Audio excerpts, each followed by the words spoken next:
حضرت فاطمہ رضی اللہ تعالی عنہ نے آپ کی وفات کے بعد نبی علیہ السلام کی تقسیم کی بات کی، جائیداد کی،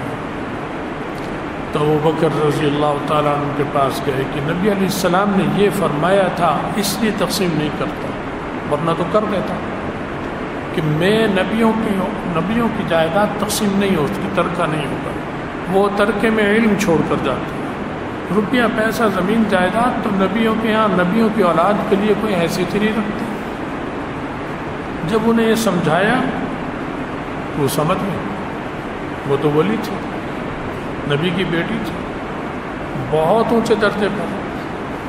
کوئی جھگڑا نہیں، خاموش ہو کہ ٹھیک ہے، جب یہ فرمایا پھر ٹھیک ہے۔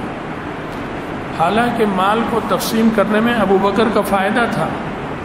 رضی اللہ عنہ، کیونکہ اگر آپ تقسیم کر دیتے تو آپ کی بیویوں کو بھی ملتا، وہ نبی علیہ السلام کی جو ازواج ہیں، بیٹی کو بیٹی کا حصہ ملتا تو حضرت عائشہ کو بھی ملتا،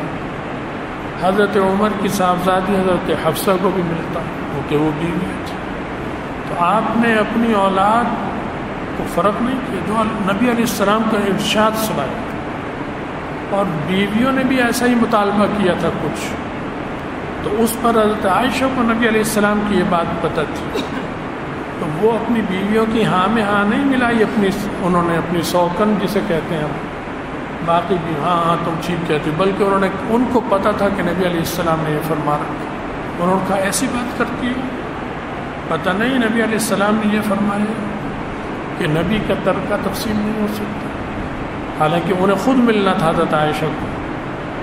اگر وہ ہاں میں ہاں ملاتی نیت خراب ہو جاتی تو وہ ملے تھے، لیکن یہ سارے اللہ سے ڈرتے تھے،